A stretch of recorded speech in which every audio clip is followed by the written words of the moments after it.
internet.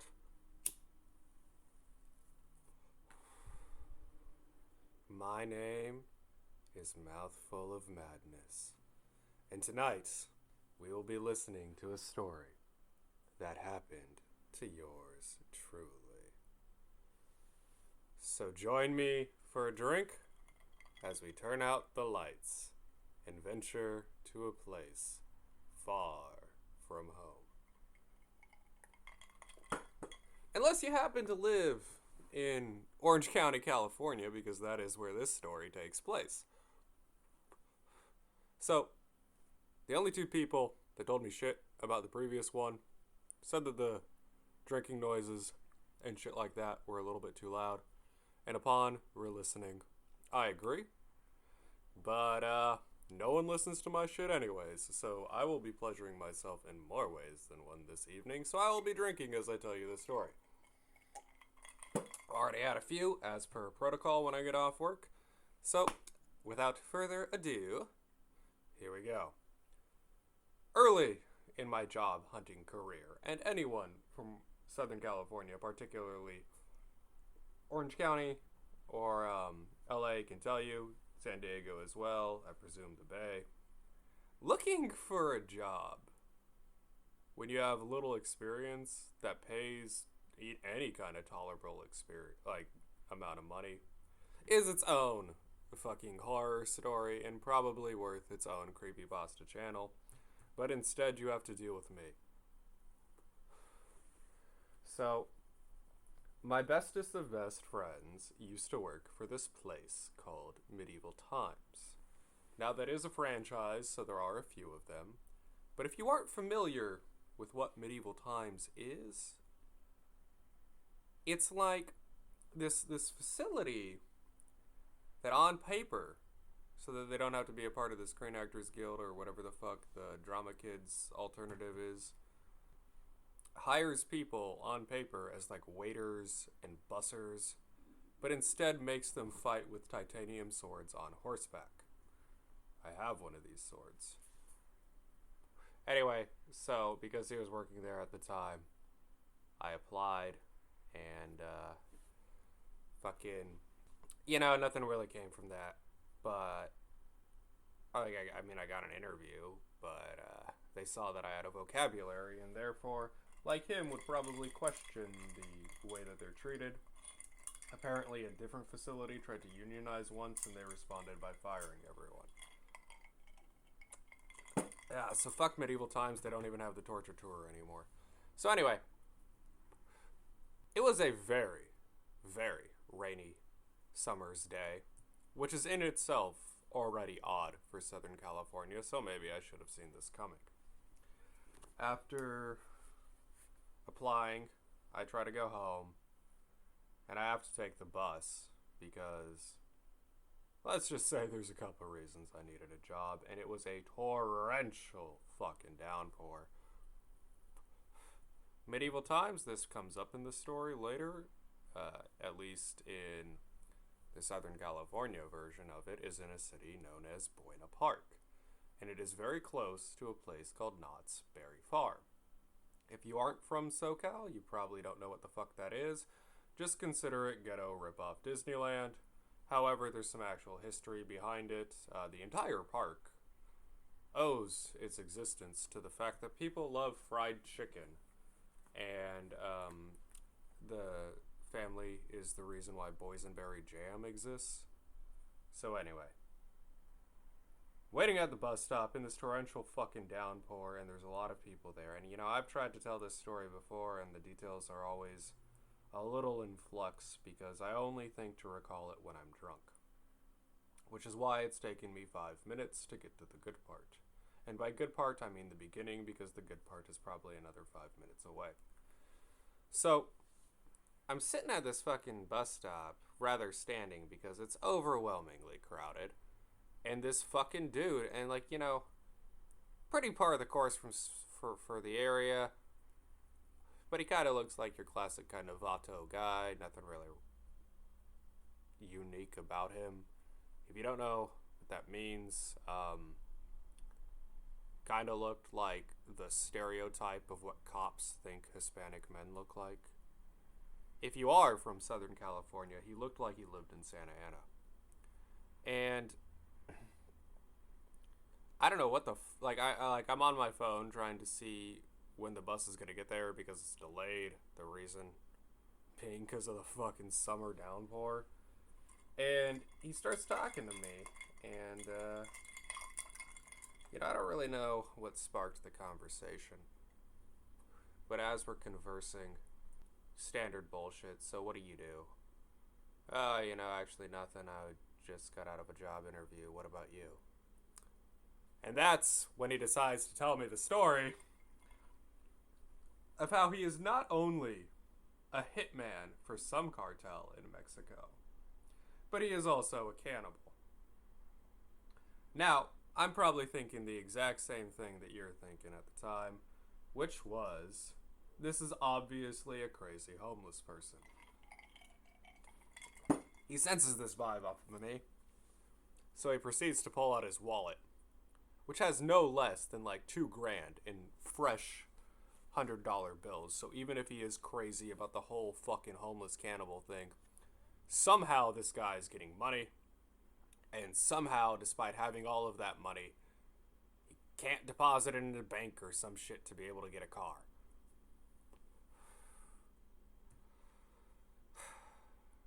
So he tells me a little bit about being a hitman. And, I reiterate, we're at a crowded bus stop, and he's speaking loudly. So I inquire as to how he doesn't get caught. Because, the way that this is going, he's crazy, but let's play it out. And that's when he tells me, well, there's never any evidence because he's a fucking cannibal. And I'm like, okay. But I reiterate, he had all that fucking cash. And, he pulled it out, showed it to me. He put it, he went off on some fucking kick real quick about how, and I don't know if it was intended to distract me or not, but about how, our money's now being tracked. And this was a couple years ago. And his rationale behind that was, the metallic band that they put on Benjamins and the fucking fact that it was orange like Monopoly money now, even though they periodically change the design anyways to inhibit counterfeiters. And he even takes his lighter behind it to show off the kind of hidden Benjamin Franklin face, to illustrate that it's real. He even lets me touch it, and it's totally a real $100 bill. And conversation keeps going for a little bit, and I ask him, because he claims to be a cannibal, I'm like, all right, well, maybe part of it was a knee-jerk reaction because I'm a macabre person. The other part of it is, well, maybe this will throw him off. I asked, who tastes the best?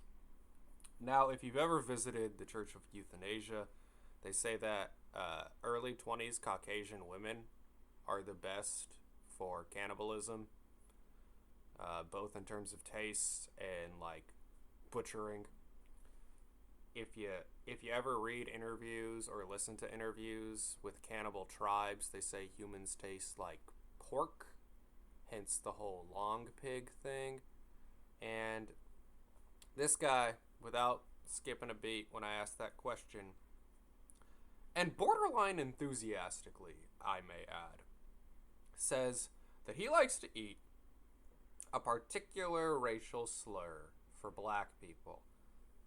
Now, I mean, I guess he's not white, but still, the fact that he's willing to just openly drop N-bombs, plural, in public, by other people. I don't think any of them were black, if memory serves correctly, because that would have been a real fun fucking scenario.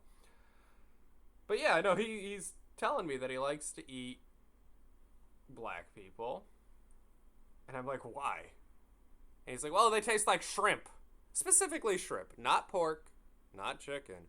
Shrimp. And, conversation goes for a little bit. Tells me about a couple of the fucking jobs he's been on, where, like, you know, one person in the family, because the cartels are pretty fucked up, one person owed money, so they decided to put a hit on the whole family. And he got hired for those individual jobs, and he never got caught because he would butcher and eat the family. Now, I know this sounds fucking crazy, and maybe he was, but I always point back to the fact that this guy was walking around with literally thousands of dollars in his wallet. So there's something going on here. If it's not Hitman Cannibal, maybe he's a drug dealer, maybe he's fucking, I don't know, like into some other dirty shit. I don't know. He then, and this is the part that I like. The shrimp is the part that I will always remember, specifically shrimp. But it gets a little bit weirder too, where he pauses, like looks into my eyes, almost romantically, and tells me that the reason he feels so comfortable telling me about all this stuff is he can see in my eyes, my like 23, 24-year-old eyes, that he sees potential in me also being a hitman cannibal. But there's a difference, you know, he could tell this because according to him, he could see that he was like my soul's true father and that this world was not where I was meant to be. That he was a reincarnated demon and that I was destined to be a grim reaper. And I should hone my skills by, this is why it matters where we are, going to Knott's Berry Farm and shooting up the fucking amusement park. Loudly says this in front of a bunch of fucking other people. And, like, he then gives me $100, I assume as some kind of down payment. And I don't really know how to get out of this fucking situation because I gotta wait for the fucking bus. And it's raining, so I'm not gonna walk like 15 miles in the fucking rain.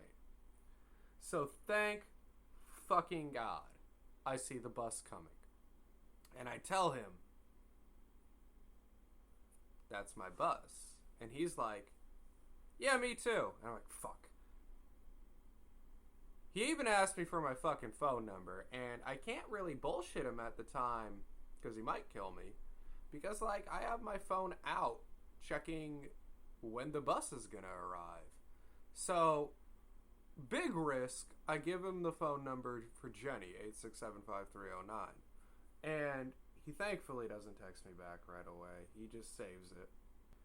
And then when we get on the bus, he has decided he is not done, so he decides to sit next to me and continue to loudly talk about his exploits as a cannibal hitman and how it might be good for me, especially since I was looking for a job at the time. And after a while, sitting there next to that motherfucker, I realize I'm on the wrong fucking bus. Figuratively and literally. So I have to get off. And I tell the bus driver, I'm on the wrong bus, man, fucking. Yeah, and he's like, oh, yeah, you know, where are you going? And I tell him, and he's like, yeah, okay, get off here. There'll be another bus coming the other way. Because my sense of direction is terrible. Like, I give people wrong directions to my own house. And the absolute coup de grace, I get off the fucking bus. I wait in the rain without, like, a cover at the bus stop. It's just the post for a fucking hour. And when the bus comes, who's the fucking driver? The one that told me to get off the bus and get on the one going the other way, and he charges me again instead of just letting me stay on the fucking bus.